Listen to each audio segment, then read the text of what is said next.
संविधान बनाने के लिए ड्राफ्ट कमेटी में वो बैठे तो किसी के भी प्रति उन्होंने दुराग्रह नहीं रखा, किसी के भी प्रति दुराग्रह नहीं रखा। उस समय के चाहे बहुत बड़े लोग हों, चाहे राजा महाराजा हों, चाहे दूसरे तरीके वर्ग के लोग हों, किसी के प्रति भी उन्होंने दुराग्रह नहीं रखा।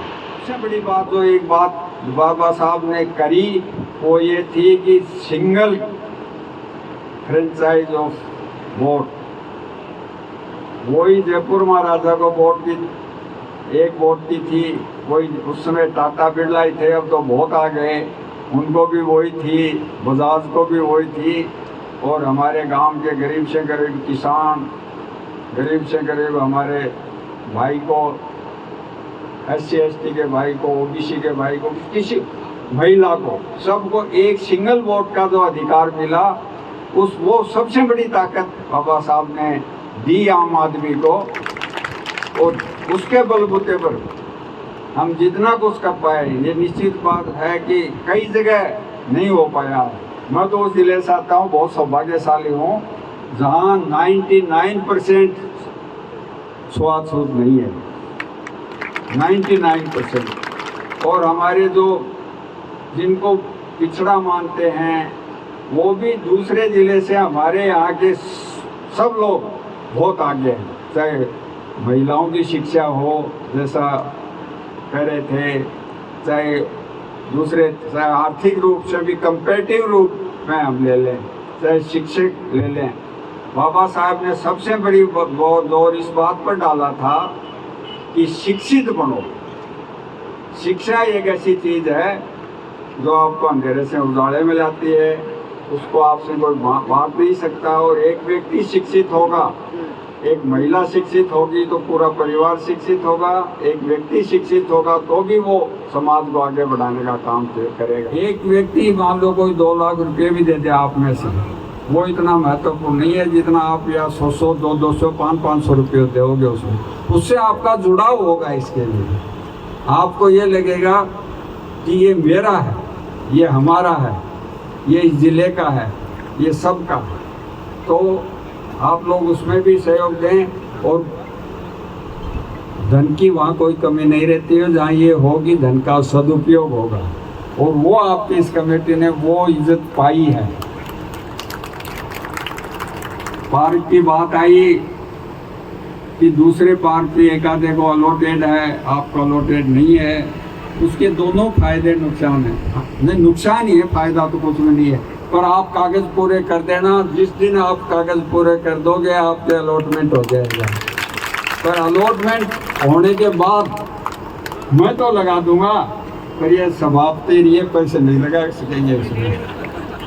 ये देख लेना आप, अभी आप कई बार कह देते हो ये हाई मास्क लाइट लगा दो और इसमें ये कर दो और वो कर दो, अब तो इनको पूरी छूट है।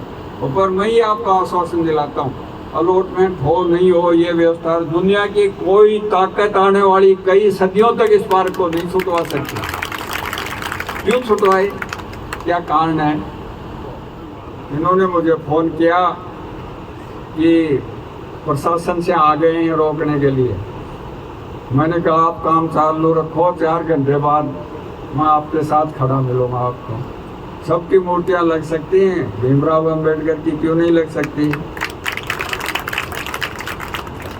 कोई आप इस पर कब्जा कर नहीं रहे थे। आप कोई एक समाज के, एक वर्ग के, एक उसके नहीं है भीमराव अंबेडकर। और धीरे धीरे जैसा डॉक्टर गुड्डा साहब कह रहे थे, गुड्डा साहब हर वर्ग अब ये मानता है कि हम जो भी आज़ादी का फल भुगत रहे हैं उसमें BR अम्बेडकर साहब का सबके लिए योगदान है, सबके लिए। उन्होंने हर वक्त हर उसके लिए सोचा। सबसे ज़्यादा तो मान लो उनको होनी चाहिए थी तकलीफ, जो उसमें मानते थे कि ये लोग वो करते हैं, उन्होंने तो उनके लिए भी कुछ नहीं किया, आगे जाके बदल दिया। पर उस समय तो राजा महाराजाओं के लिए प्रिवी पर्स की व्यवस्था रखी, जो बहुत बड़े पूंजीपति थे उनके लिए भी व्यवस्था रखी, किसी के लिए किसी वर्ग को उन्होंने छोड़ा नहीं। और आज चाहे वो OBC हो, चाहे SBC हो, चाहे वो क्या है आर्थिक रूप से पिछड़े सवर्ण वर्ग हो, सबको जो मिल रहा है वो उस संविधान से मिल रहा है जिसका निर्माण बाबा साहब अम्बेडकर ने किया। तो फिर हर वर्ग क्यों नहीं मानेगा उनको। और मैं देख रहा हूँ कि हर साल आप में 36 समाज के लोग यहाँ जुड़ते जा रहे हैं, और उसके लिए ये कमेटी भी बहुत बधाई के पात्र है। इन्होंने बाबा साहब को संकुचित दायरे में नहीं रखा। आपके यहाँ मैं इस पर लिस्ट में नाम देख रहा था, हर वर्ग का सहयोग है, और अच्छी बात है। आप हर वर्ग से सहयोग आमंत्रित करते हैं, उसको स्वीकार करते हैं। तो जहाँ तक इस पार्क में विकास की बात है, जब भी आपने मुझे आदेश दिया है वो पूरा किया है। 10 लाख पिछली बार दे दिए थे, 10 लाख अभी मैं 20 तारीख को जयपुर पहुंचूंगा तब दोबारा लिख दूंगा। आजकल तो जैसा बता रहे थे टेबलेट और आपकी क्या लैपटॉप और आपके तो आईपॉड, उनसे भी बढ़ के एक और आ गया, जैसा माली राम जी बता रहे थे, किंडले बुक जिस दिन छपती है उसी दिन उस पर डल जाती है। ऐसे तो क्यों नहीं उसका हम उससे क्यों नहीं जुड़े। हमको ई लाइब्रेरी यहाँ होनी चाहिए, और उसमें सब लोगों को बहुत लाभ मिलेगा, चाहे वो सर्विसेज के लिए तैयारी करें, चाहे दूसरी सर्विसेज के लिए तैयारी करें। आपको एक क्लिक पर सारी बातें उसमें उपलब्ध रहेंगी।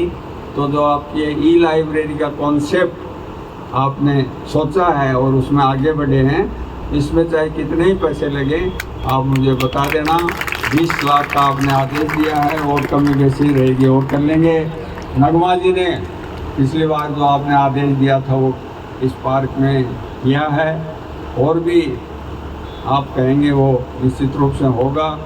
यहाँ जितने भी ये सारे पार्क हैं ये नगर पालिका की ही मिल्कियत है, एक आधे को छोड़ के। चाहे वो सब शहीद स्मारक को तो मेंटेन ही वही करते हैं, नेहरू पार्क है इसको भी वही करते हैं। मेरा कहने का मतलब है जितने भी हैं, तो इस बात की तो आपको शंका होनी नहीं चाहिए। माली राम जी साहब, आप अलॉट करवाना चाहते हो तो आपको अलॉट होगा, आप इस व्यवस्था में एक्सटेंशन चाहते हो तो आपकी वो भी होगी। आप विचार कर लेना। उसमें अपने पास दोनों बात हैं, पार्क भी अपना है, नगर परिषद भी इसमें योगदान दे सकती है।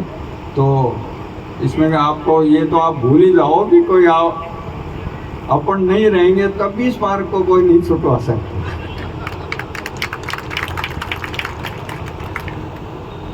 जहाँ तक फूल जी ने कहा, निश्चित रूप से इस जिले में बहुत पहले से ही कुरीतियों पर रोक लगाई गई है।